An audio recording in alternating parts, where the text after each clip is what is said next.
ไปบาดนี่ห้องเพลงบาดนี่เอาเองไปเชิญเจ้าภาพเอาลุงอ้าว Happy birthday to you Happy birthday to you Happy birthday Happy birthday Happy birthday to you สุขสันต์วันเกิด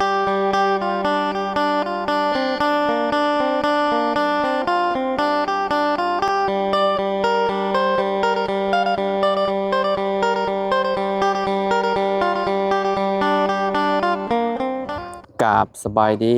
สวัสดี FC เบิร์ดสุขูสุคนเนาะบ่ว่าสิอยู่ในและก็ต่างประเทศพี่น้องเนาะมาพบมาพ้อกันกับเฮาคือเก่าคือเดิมพี่น้องเนาะเพิ่มเติมคือมื้อนี้พี่น้องเฮาก็อยู่ที่บ้านน้องจันน้องหัวพี่น้องเนาะก็สิเข้ามามอบเงินให้เพิ่นพี่น้องพอดีว่ามีพ่อทองวันนะพี่น้องอยู่ทางต่างประเทศพุ่นแหละเนาะเพิ่นก็ย้อนหลังวันเกิดให้ทางน้องจันเพิ่นพี่น้องพอดีว่าเมื่อวานนี้วันเกิดน้องจันเนาะวันที่28เดือน12ปี2025พี่น้องเนาะมื้อนี้ก็วันที่29พี่น้องเนาะทางพ่อเพิ่นก็จงเงินมาบ่ทันเนาะเมื่อวานนี้เนาะก็เลยย้อนหลังให้มื้อนี้พี่น้องเนาะเฮาก็ไปซื้อเค้กมาให้น้องเพิ่นพี่น้องเนาะเพิ่นฝากเงินมาก็$100พี่น้องได้ตอนนี้น่ะเรทได้อยู่2ล้านกับ90,000พี่น้องเนาะเฮาซื้อเค้กมา100,000พี่น้องเงินก็สิมอบให้น้องเพิ่นเลยแล้วก็เป่าเค้กพร้อมมื้อนี้เนาะก็บ่ฮู้ว่าน้องจันเพิ่นสิดีใจส่ำใดพี่น้องเนาะได้เงินจากพ่อทองวันเนาะแล้วก็ได้เค้กพร้อมพี่น้องเนาะมื้อนี้สิเป่าเค้กย้อนหลังวันเกิดให้เพิ่นเนาะจังได้ก็ลูกขอขอบคุณทางพ่อทองวันหลายๆเด้อพร้อมด้วยครอบครัวเนาะขอบคุณหลายๆที่ให้ลูกเป็นสะพานบุญให้เนาะก็ขอให้พ่อทองวันอยู่ดีมีแรงก็เก็บไว้ได้ความใคร่มามีปรารถนาสิ่งใดก็ขอให้ได้สิ่งนั้นเด้อพ่อเด้อเนาะนอนหลับให้ได้เงินหมื่นนอนตื่นให้ได้เงินแสนบ่ว่าพอสิเฮ็ดธุรกิจหยังค้าขายหยังก็ขอให้เจริญในหน้าที่การงานตลอดปีและตลอดไปเนาะปีใหม่ใกล้สิฮอดแล้วก็ขอให้ทุกคนเนาะอยู่ดีมีแรงเนาะให้ร่ำให้รวยบ่ให้ซวยจักเทื่อขอบคุณหลายๆเด้อที่เป็นกำลังใจให้เด้อพี่น้องเด้อขอบคุณเบิดสุขุทุกคนนั่นแหละเนาะฝากกดไลค์กดแชร์นะพี่น้องเอ้ยเนาะไปบัดนี้เดี๋ยวเข้าไปหาทางน้องจันกันเลยเนาะน้องเพิ่นยังบ่ฮู้ดอกเนาะว่าสิมอบเงินให้เพิ่นเฮาซื้อเค้กมาพี่น้องพุ่นแหละเดี๋ยวเบิ่งไปโซนน้องกันเนาะตอนน้องเพิ่นเป่าเค้กพี่น้องเนาะมื้อนี้ก็งานแต่งพี่น้องเสียงเพลงก็สิดังบึ้มบั่มหน่อยๆนึงพี่น้องเนาะก็คือสิบ่ติดลิขสิทธิ์ดอกเนาะเพราะว่ามันไกลอยู่พี่น้องไปเดี๋ยวเข้าไปหาทางน้องจันกับน้องหัวพี่น้องโดยพี่น้องเนาะมาก็มาเจอบ่าวบุญกับลุงเหิมอยู่นี่พี่น้องพอดีเลยซะเนาะโดยสบายดีเด้อโดยเนาะเสียงเพลงก็บึ้มบั่มอยู่พี่น้องเนาะใครนี่แต่มันใกล้เนาะพี่น้องนี่เค้กที่ซื้อมาให้เพิ่นก็ได้พี่น้องเนาะจักบ่ฮู้ว่าเพิ่นเป่าแล้วบ่เนาะฮะบ่สบายสบ birthday เนี่ยก็ อ้ายนะบ่สบายสบ Happy birthday to you บ่สบาย อ้ายนะ เป็นแบบไร ปวดจอย โอ้แม่นบ่ค่อยกินข้าวช่วงนี้บ่ค่อยกินข้าวปานใดพี่น้องเนาะแล้วบ่ได้เห็นกันมื้อ1 2มื้อท่วงก่อนแหละเนาะขออนุญาตเด้ เฮานะเห็นเฮาแสดงช่วงวันเฮาตุ้ยเป็นบ่ว่าเฮาจ่อยจักเทื่อ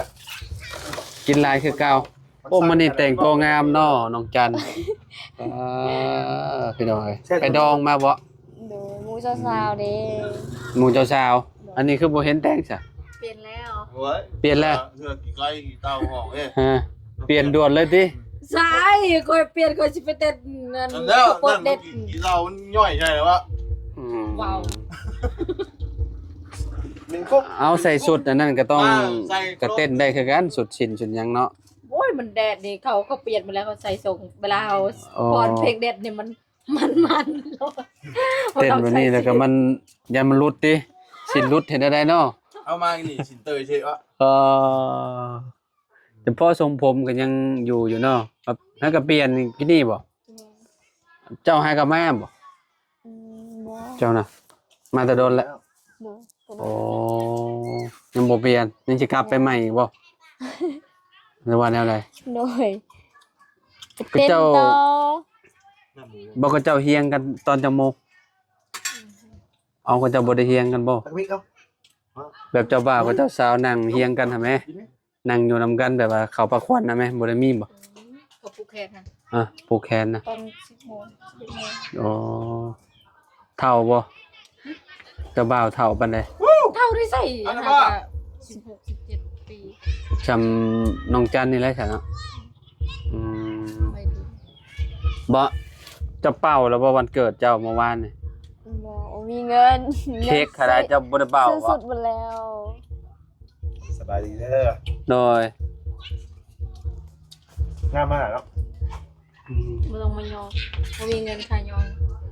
อืม มีกันนี่แหละได้กินข้าวมันอยู่ นี่กินข้าวนำกูมื้ออยู่เนาะอ๋อยังบ่ได้เป่าเนาะคิดว่าไอ้คิดว่าเจ้าเป่าแล้วเค้กเมื่อวานนี่ ยัง พอดีเลยซะเนาะมื้อนี้ย้อนหลังเนาะลุงเฮิมเนาะบาบุญเนาะ ด้วย ให้ลุงเฮิมห้องเพลงกัน Happy Birthday ให้น้องเพิ่นแล้วมัน เอา ฮะ เวอร์ชันแบบใด เวอร์ชันเจ้าอะไรแล้วก็น้อง เจ้าเว้าไว้ตอนนั้นว่าเจ้าแล้วเพื่อนเจ้าสิห้องเพลงมื้อนี้เลยให้เจ้าห้องเพลงอันทุกสันต์มันเกิดให้น้องเจ้าน้ำเนาะกับลุงเฮิมเอาลงเนาะ เด้ฮะ บ่บุญ ฉันมันเกินนักกะ อ่า Happy birthday แบบนั้นก็ได้สิเป็นหยังก็ขาดคือกันอาจารย์ โดย นะนี่นะ มื้อนี้เป่าเค้กเลยเป่าตอนกลางเว้นเลย เอาตอนเว้นได้บ่ เอาครั ยั บ งบ่แรงสมัยยังไปใส่ตู้ไว้ก่อนอ่ะ เอาตอนแรงบ่ ทำไดก็ได้ ฮะ โอ้ยยังบ่แรงยังบ่แรงซะ บุญเมาเลย อ่ะ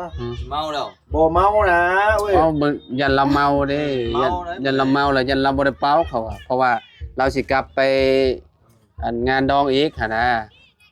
บางทีน่ะยันบ่ตรงกันเด้ยันแบบว่าอัน เอา ลุ ตอน ง นี้ เฮิม ได้ก็ได้ซะนะ อืมเป่าแล้วสิเป็นหยังเนาะกลางเว้นก็ได้ เพราะว่ามันมื้อนี้วันที่29เมื่อวานที่18เนาะ อันนี้หมดว่า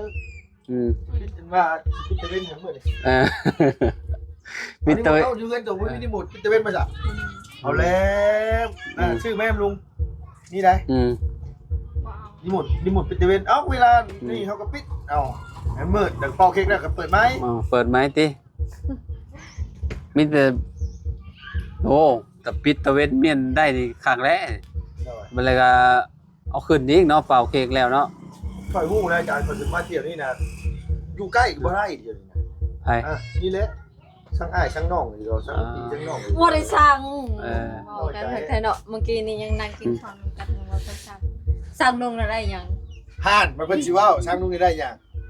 บ่สร้างดอก ยังไห้โต๊ะ เนาะ เอาบ่เคยสั่งไป ยังหาข้าวหาน้ำให้กันกินเนาะ โอ้ อืม จ้าว่าหยอกสิละเอ้ยครับแต่ละ ว่าหยอกซื่อๆเนาะอ่านเบิ่งดูนี่อ่าน น้ ดู องจันทร์วันที่28ถึง12จะมัน25 อืมค่อยแล้วค่อยว่าเขาสิใส่วันที่29ลืมไปว่าวันที่18 จัน อันนี้เทียน เป็นบ่ค่อย เทียน เป็นบ่ เอาก็เอามาปักใส่แล้วนี่แกะออกแล้วก็มาปักใส่นี้เนาะ น้ำกับบริพัตร ไม่ใช่น้องกันนั่นได้ซะบ่ได้มาบ่น้องหยังน้องหักน้องหยังบ่ เขาไปดอง อ๋ออยู่ดองมันบ่อ๋อ สุขสันต์วันเกิดนะคะ น้องจันเนาะ Happy birthday ร้อยบ่น่ะ โอ้เสียงดีเนาะ ร้อย เอ็มร้อย ไม่ เอามาให้ข่อยนะสปอนเซอร์มันฮ้อน ได้ได้ เปิดเนาะ บอกนี่ต้องหัวไปซื้ออยู่เมื่อกี้นี่ไปได้กินละกินเลย บ่เย็นแล้วมันตากแดดมานี่โอ้ จะมาบ่ได้ไง เคยเป่าอยู่บ่นี่ บ่เคย บ่เคยจักเทื่อ โดย ครั้งแรกบ่นี่ น่ะจบ ครั้งแรก ครั้งแรกในชีวิตเลยเนาะเป่าเค้กพี่น้องเอ้ยเป่าเค้กวันเกิด ข่อยมึงเคยปรับเคยได้ซื้อ เคยได้ซื้อบ่ลูกสาวเกิดว่านนี่เป่าได้ดิ ไปลำสิ ซื้อลูกสาวนะ ไปลำสิ มื้อนั้น พอบ่ พอแล้วเอาใส่อีกก็ได้ เราจะสักหาซะ ใส่ห้าเล่ม ใช่บ่นี่ ใกล้ๆกันน่ะเด้ให้กับไผบัดไผมาจุเทียนนี่บ่เทียนบ่หมอน แม่นห้าเล่ม เก้าเป็นยัง เออ เนาะมันจะก้าวหน้า หมู่ ไป ใช่ เรื่อยๆ ห้า เนาะ ก็ยังใช้หกดู ห้องบ่เก้า แล้วค่อยซ้อนสิเคาะให้เด้อ สอง ต้องมีเสียงดนตรีนำ อีกละอีกอันนี้ เก้าใส่เก้าดอกงา ใช้ ม ไฟหน่อย ไฟมา ลุงบ่มีตัวใครบ่ อ้าวบ่ได้มีไฟสูบยา เต้เบติ เอาแบบบ้านๆเลยเด้พี่น้องเอ้ยแบบ บ่มีก่อนบ่มีกาแฟ บ่มีอันอิหยังเนาะเอาเลยก็แล้ว เจ้าของวันเกิดสิให้แหละ เป่าบ่ต้องมีไฟ โอ้ไปแสกอยู่ทางเฮือนบ่มีบ่หึ เป็นได้จ้ะมันบ่มี อ๋อไฟแสกจูดนี่เด้อ๋อไปเอาไหม เป่าแล้วเอาเค้กเอาเค้กป้ายหน้า เบิดก่อนเด้อ โปะฉลดดิ โอ้เจโรเด้อ เสียดายแล้วเนาะเสียดายเค้กแล้วอ่ะ บ่แห้งไปงานแต่งเขาอีกบ่แห้ง ล่างหน้า เพื่อน ล่างอันนี้ออกจากหน้ากับบ่แม่นง่ายอีก เอาประเพณีมันเนาะ ให้หนึ่งก็ได้ เออเอาจุดบาดนี้ เฮ็ดได้นั่นเด้อยังบางเทื่อมีไม้เด้อมันมีเนาะ ลมสิบ่พัดมอดบ่นี่ลุงไปเป่าทางเฮือนไปยังปะไปเป่าอยู่หมองผมเทิงผมปะเอาลมพัดเด้ บ่ ฮะ เป่าในห้องน้ำพุ่น โอ้โหเป่าในห้องน้ำเลยบ่ มันบังลมอัดประตูไว้นะ คืออยู่เนาะมันบ่อยู่นะขอทางเฮือนผมไปไปหาผัวไปแป๊บเดียวหนึงไปมา เป็นหยังได้อีดอกไป ไปขึ้น ไปบ่บุญเอ้ย อ่า บ่มีแล้ว มา มันหกข่อยฟังข่อยก็ยังฮู้ ลงมาเชิญ โดย ขึ้นไป เนี่ยผู้เช่านี่เนี่ยเตรียม จะเผาเครื่องบ่เผาเครื่องเลยนี่นางบอลนี่ก็ได้นี่มองนี่รถนี่มันบังลมอยู่ไปลุงข้าวเจ้า โอ้โหมาบาทจุดบาทอยู่แล้วไฟโอ้เก้าดอกพี่น้องสิมอดได้อยู่บ่เจ้าของนี่ลมแห้งอยู่บ่เด้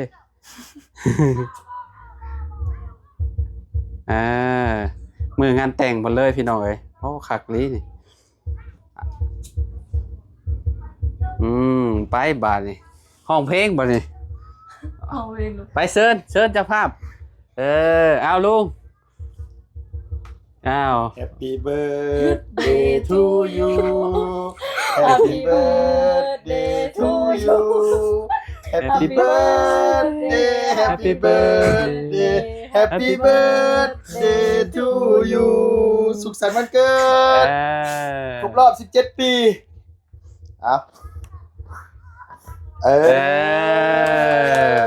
พี่น้อง ลำรวย ลำรวยน้ำตาตก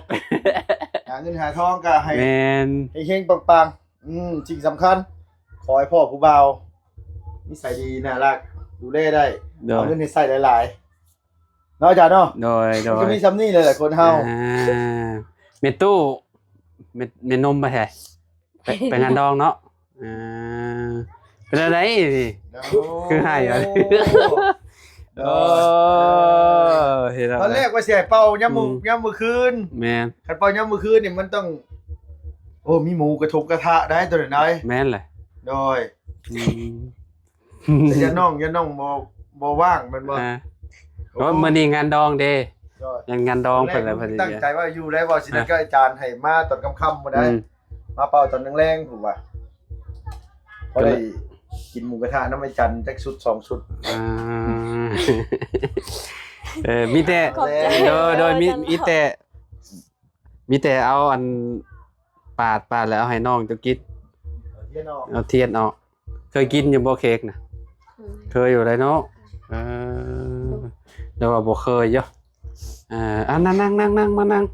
อัน ไหนต้องมีอย่างอีกเลยให้จับให้จับบ่ โดยพี่น้องเอ้ย มีอยู่ลูกเอ้ย ให้จับให้ใช่ไหม โดยเอาเนาะพี่น้องเอ้ย โอ้ย ข้าวหมูกระทะบ่ แม่นข้าวหมูกระทะลงมันลุ่มพี่นะมาเนาะเพราะว่าอันนั้นพี่น้องมามันฮ้อนละบาดนี่มันจังเอาจังได๋พุอ๋อเจ้าของมันเกิดน้ำตาตกเลยบาดนี่พี่น้องเอ้ยมานั่งอยู่นี่แหละ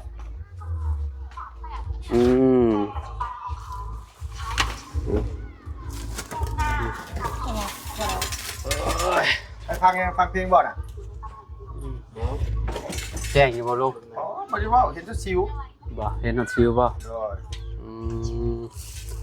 อันนี้เอาอันนั้นปาดแล้วก็อันนั้นให้น้องกินน้องเจ้าก็เคยกินบ่เคยได้เนาะ บ่เคย นี่บวงอันนี้บวงเอาเลยคิดว่าน้องเพิ่นเป่าตั้งแต่เมื่อวานนี่พุวันเกิดยังเนาะ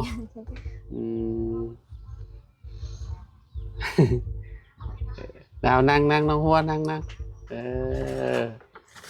โอ้คือเตียงคือสิฮักแท้แล้วนี่กับบริเวณเงินข่อยเด้ออันนี้เป็นเงินของพ่อทองวันที่เคยส่งเงินให้เจ้ารอบนั้นเด้แม่น2 ล้านรอบก่อนน่ะเนาะอันนี้อ้ายซื้อ100,000เค้กน่ะแล้วก็อ้ายสิมอบเงินให้เจ้านำเป็นฝากเงินมา100เด้พี่น้องเอ้ยเนาะยังเหลือเงินแม่นยังเหลือเงิน2 ล้านบาทนี่พี่น้องเอ้ย2 ล้านนี่ก็แล้วแต่น้องเพิ่นจะไปเฮ็ดหยังก็แล้วแต่เพิ่นแหละบัดนี้เนาะค่อยมอบให้เลยพี่น้องเอ้ ข่อย ยว่าอยู่ให้เป่ายำแลงข่อยว่าอยู่อย่าแล้วเนาะเผื่อว่าน้องเพิ่นจะไปเต้นระวงเด้พี่น้องเอ้ยเนาะน้อง2 ล้านเด้อ ขอบใจ พี่น้องเอ้ยเนาะแล้วมีแต่ฝากน้องจันเนาะขอบคุณอันทางพ่อทองวันเนี่ยเด้อน้องเด้อเนาะอวยพรอวยไส้เพิ่นเด้เนาะปีใหม่ได้นี่เนาะ โดย ฟังแล้ว25ได้เนาะ ใส่ เอาทางต่างประเทศเด้คิดมากเด้แล้วล่ะติ คิดมากอ๋อคิดมาก อยู่บ้านเฮาก็อีกบ่กี่มื้อแล้วนี่มื้อนี้วันที่29 30 31โอ้ยพี่น้องเอ้ยเท่าได้บาทนี่เนาะเบิดปีเก่าเลย39ฮะ ยังซ้ำเก่าอยู่นะ อายุไปเฉย ไปซื้อ เอ้าเว้าใส่คลิปนี่แหละน้องโดยน้องจันพอทองวันเด้อโดยขอบใจทางพอทองวัน เดี๋ยว น้องขอบใจ อ๋อว่าเจ้าภาพกันสิ ไม่ได้ข้ามหน้าข้ามตายาอยู่ชื่อคักอยู่ชื่อ เอามาว่า ว่ายิ้มบอก เดี๋ยวจะตามหลังกันได้ตื่นเต้นแทนน้องเนาะโอเค ขอขอบใจทางพอ ทองวันหลายๆที่ฝากเงินมาให้น้อง ขอให้พอสุขภาพแข็งแรงอยู่ดีมีแรงเด้อขอให้พอพัฒนาสิ่งใดขอให้ได้สิ่งนั้นเฮ็ดเวียกเฮ็ดงานขอให้เจริญรุ่งเรืองเด้อโอเค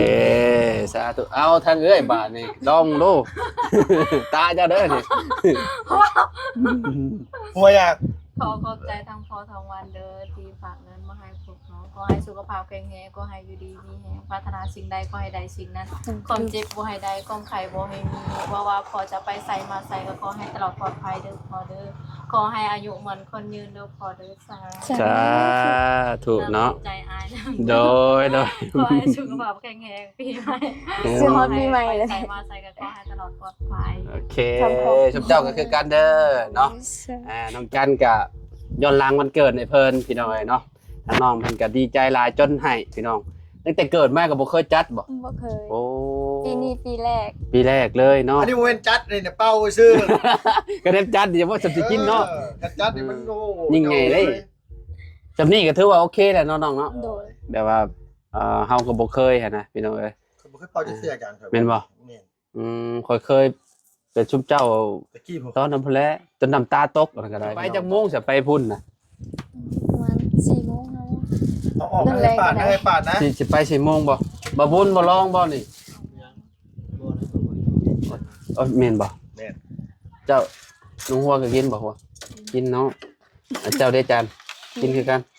ลองอันนั้นลองนะ เอาออก ใช่อันว่าอัน อืม อย่างนั้นคืออย่างนั้นคือบ่นะบางหลาพันชื่อหยังก็น้องท่านไปทางไหน ไปเล่นเนาะ ที่มึงรู้โอเค บ่ได้ เป็ ปาน ด ยัง เล ไง ยแบบ มีแต่ตักเอาละตักกินแล้วลองมึงเอา ใช่บ่ล่ะ แซ่บ แซ่บเนาะ โด โอ้ นี่นี่กินหมากส แซ่บบ่จ๊ะ ขอยยังบ่ได้กิน นางยังบอก อืม เอาลืมถามคนขี้ได้แซ่บบ่คนขี้ได้แซ่บเนาะโอ้ ทันได้เค้กทัน อืมชิมมึงก่อนพี่น้องเอ้ย อาท่านมากินเค้กอาท่านจ้าเด้อ ฮะ มึงเป็นเพกเด้อ ก็งอกเรื่องของกาวตัว แซ่บบ่ แม่นอย่างเด้บาดที่นี่ แซ่บพี่น้องเอ้ยอืม ในจากเค้กนะ ลอง ใน ลอง ราย มึ กาง รนะ เอามาชิมมึงลูกอืมชิมมึงครับ โดย เจ้าหมากหวานอยู่แล้ว โอ้ยเยอะสั้นไหนก่อนคนหวานแต่ไหนมา อืม โดย เสร็จได้ลุง อืม เอาเนาะ เนาะผักเนาะ ใช่ปะ ตะการอยู่ ขอโทษขอให้ได้ อืม เนาะเอามันเป็นประเพณี เจ้าของมันเกิดเนาะ อ้าวมันเจ้าของมันเกิดมันต้องมี อันนี้ปะอุ้ยให้บายสิคือบ่บายบาย ปีเท่าไรอัน บายเจ้า น้องหัวน่ะ มันเกิดจ้าล่ะ เป็นซี เดือน4เมษา เป็นซีปีใหม่ ปีใหม่ลาว สงกรานต์ สงกรารเนาะ ตอนสงกรานต์ อืม มันก็หวานโพด ยังหลายเดือนอยู่หวานหลี เออ จมชื่อว่าเค้กเจ้าเห็ดหวานคนที่ว่าบ่มากก็ว่าเลี่ยนเนาะลุงเนาะ เลยสีม่วงๆนี่มันหยัง โมเมนต์อันนั้นบ่ทีมอะไรเนาะ น้ำตาล น้ำตาลบ่ ไปลูกหลานมาเร็ว อ๋อ ไอ้ตัก ตักให้น้องๆมันนะ ๆอ๋อเอาครีมอย่างเดียวเลยอันนี้ มีแต่ครีมนี่มันเขาเห็ดเพราะว่าอยู่ อ๋อ อยู่ อ๋อ อยู่พื้นมีอยู่อ๋อเป็นแบบอันนั้นเนาะเป็นแบบขนมปังเด้ออยู่พื้น มันเป็นขนมเค้ก ขนมเค้กอะไรเนาะอะไร โอแม่น้ำนี่เบิ่งละ อืม โอ้ โอ้ได้อยู่เอาลูกเลยอ่ะ เอาไปบ่ไปกินน้ำกันเป็นแต่แพงนะใส่กับใส่หลวงก็เป็นละเดี๋ยวข่อยยังน้อยสำนี่ตะกี้น่ะโอ้ยมันข่อยต้องว่าเราขึ้นได้ต้นมะขาม ข้อยก็ใส่บ่เป็นคือกันข้อยก็ได้ ข้านบ่มันขี้ข้านนะบุญต้นมะขามคือต้นมะขามได้กับไปยิงปลาคอน นี่พอได้อยู่ไปยิงปลายิงหยังสิกันว่าไปใส่กับใส่หลวงนี่บ่ทันหมู่ กินได้ละโอ้ยบอกสำนีสิก็น้อยใจแท้คนโตบุกใหญ่บุกเตโอ้ก็มีแต่โตผู้เดียวเลยเขาหยอกได้นั่น ยันตุ้ยบ่ยันตุ้ยบ่เอาแต่ตำมะฮงเจ้าคือมากหวานจ้ะ เนาะ เวลาเค้กนี่เคยเข้ามาก่อนเนี่ย เอาตัวนี้ทั้งพื้นมันนี่นี่ทั้งพื้นมัน เนี่ยตอน มันพอ เด็กน้อยมากแต่ เอา ได้ สิมึง เค้ก เสียน้ำใจได้เลยคลำไหนโอ้แหละโมนี่อ่ะหวานบ่หวานนะนั่นมันน่ะต้องหัวบ่หวานมันสิออกรสชาตินี่ แบบว่ามัน สี ๆ ขาวๆนี่ก็เฮ็ดหยังเป็นห ค ยัง รีม ครีม ครีม บ่มันครีมท่าหน้าได้เลยครีมหน้าเค้กเขาเอิ้นนี่นะ สุ เพ ดท้าย ราะว่า นะ มันจะเอาน้ำตาลนั่นแหละล่ะเพิ่นไปตีเป็นฟอง ตีเป็นฟองให้มันเป็นครีมเป็นเนื้อครีมแล้วเขาเจ้าจังเอามานี่เอามาใส่เขาเจ้าสิใส่ไข่ขาวเนาะจ้ะเนาะ แม่ ใส่น้ำตาลใส่หลายอย่างอยู่ผงอย่างว่าเขาเอิ้นผงหลายอย่างแล้วก็เขาเจ้ามาใส่ขนมเค้กตัวในที่เจ้าตักอยู่หั่นนุ่งก็เฮ็ดบ่เป็นดอกหลายเบิ่งในคลิปในหยังไงสิดอกนั่นน่ะ ตัววันเกิดแล้วเขาสิ เอามือได้ตัวหน้าตาตัวเป็นแบบนี้น่ะเป็นแบบไหน โอ้ เศร้า โมเมนต์เศร้าได้อาจารย์คือฟ้าวคือฮีดนี่นะเมื่อวานนี่คือการเขามอบเงินให้นั้นย่านแต่ไม่ได้ไป เจ้าว่าภาพไปดองมาอย่างนี้เนาะ ย่านแต่ไม่ได้ใส่เงินฮะไม่มาถามว่าโมเมนต์ว่าเอาขอโทษซะนะเพิ่นยังบ่ได้สุดงามเลยอาจารย์นะยังบ่ได้สุดงามเลยเพิ่น ก็มีแต่โตผู้เดียวเลยเขาว่าหยอกได้นะคนอื่นเขาว่าหยอกบ่ได้ว่าหยอกเนี่ยเขาเครียดทีนี้ เขาหานั่นติ โดยเขาให้ เจ้าสิอันไปบ้านใดต่อ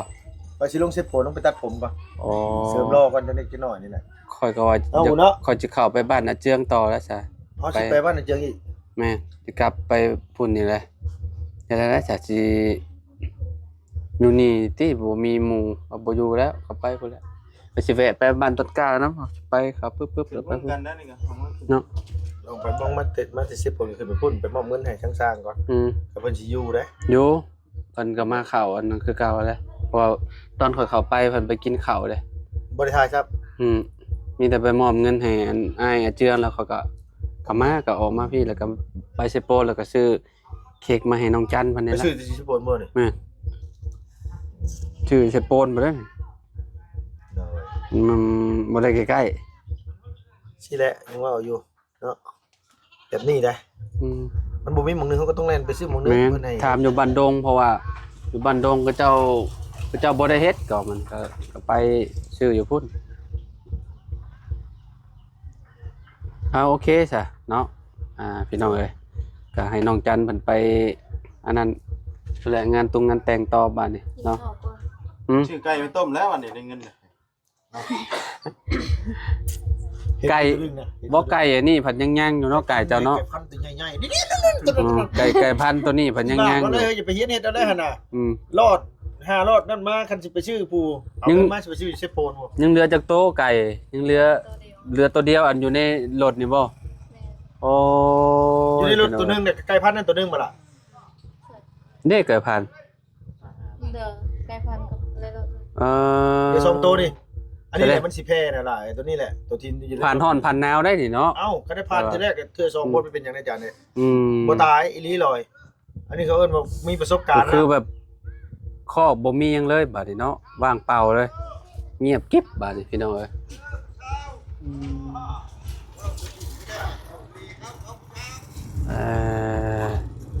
ประตูโอ้เพิ่นมาแต่งานดองเนาะงานแต่ง โดย กำลังหลั่งไหลมือพี่น้องเอ้ยเหลือแต่วัยรุ่นแล้วจะพูดวันนี้เปิดเพลงคือเพลงดงเป็นแดนเนี่ยครูยี่ๆก็เจ้าเฮ็ดกู ลายของได้เหรอไว้ เห็นอยู่ในคลิปก็เซสุบเซซาบอยู่ขี่รถจักร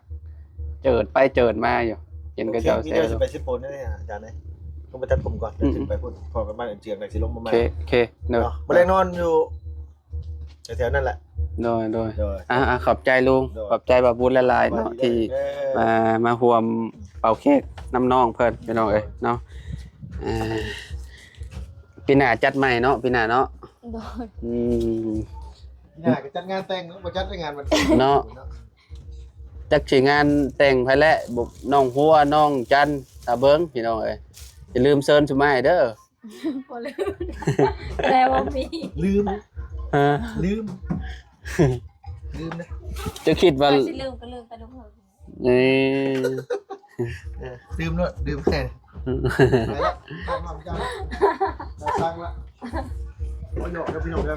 นี่แต่ผู้เดียวนี่บ่หยอกได้อยู่ที่บ้านพี่น้องน่ะ คนอื่นเว้าหยอกกับเจ้าก็ให้แล้วเนาะบ่ได้ฮู้จักกับเจ้าเด้อันนี้ฮู้จักกันพี่น้องเอ้ยเนาะกินเบิดแล้วบ่อัน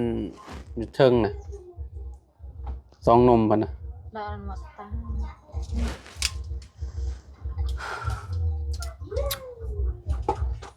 ตา โอเคพี่น้องขอตัวแล้วบัดนี้เนาะไปสบายดีเด้อน้องเด้อ สบายดี เนาะ